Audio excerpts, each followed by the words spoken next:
RBI grade B की salary तो आपको पता है, लेकिन क्या आप जानते हो कि आरबीआई में जब आप प्रमोशन पा लोगे, मतलब DGM, GM, executive director, mostly वहीं तक पहुंच पाएंगे, डिप्टी गवर्नर कुछ लोग पहुंच पाएंगे, तब आपकी सैलरी क्या होगी, जानना चाहोगे?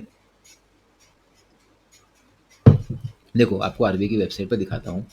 ये है, और ये फाइल मैंने डाउनलोड कर ली बेनिफिट के लिए। तो अगर आप सीनियर मैनेजमेंट, टॉप मैनेजमेंट देखो, अगर आप पहले टॉप मैनेजमेंट मतलब गवर्नर ऑनवर्ड्स, मार्च की सैलरी है ये, तो आपको दिख रही है 2.5 लाख, और ये डिप्टी गवर्नर 2.25 और 2.16 दिख रही है आपको ईडी की सैलरी।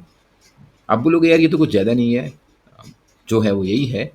एंड अगर आप और देखो, most of RB grade B will actually go to the CGM level, और कई लोगों को मैं जानता हूँ, तो आपको उससे पता नहीं लगेगा। क्लास वन मतलब क्लास वन ऑफिसर सभी लोग हैं ऑफिसर्स, क्लास थ्री होते हैं clerical cadre, and class four तो आपको पता ही है, पियोन और जो सपोर्ट स्टाफ होता है।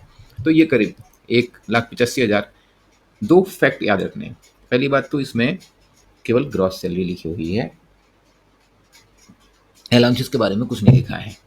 और दूसरी बात यह है कि आप अगर आरबीआई ग्रेड बी जा रहे हो ये सोच के कि आपको बहुत सैलरी मिलेगी और बहुत रिच हो जाओगे, तो ये सही नहीं है। If your motivation is I will work for central bank, I will work for making the policy of banking and financial system of the country, तो आप आरबीआई ग्रेड बी जाओ, और बिना टाइम वेस्ट किए हुए अब भी तैयारी शुरू कर दो। कंपटीशन तो टफ होता ही जाता है। सबसे इजी जो तरीका है आपको ओवरऑल ओवरऑल बिल्ड करने का, वो है बीपीडिया। आपकी फेज वन में जीए प्रिपरेशन होगी, और फेज टू के लिए भी ईएसआई होगा, और आपको डिस्क्रिप्टिव राइटिंग के लिए बहुत सारे पॉइंट मिलेंगे। याद रखो, बीपीडिया आपको फ्रीली अवेलेबल है, आप डाउनलोड कर लो एग्जाम की वेबसाइट पे। देखते हैं कितने लोग इसको अमल करते हैं। All the best.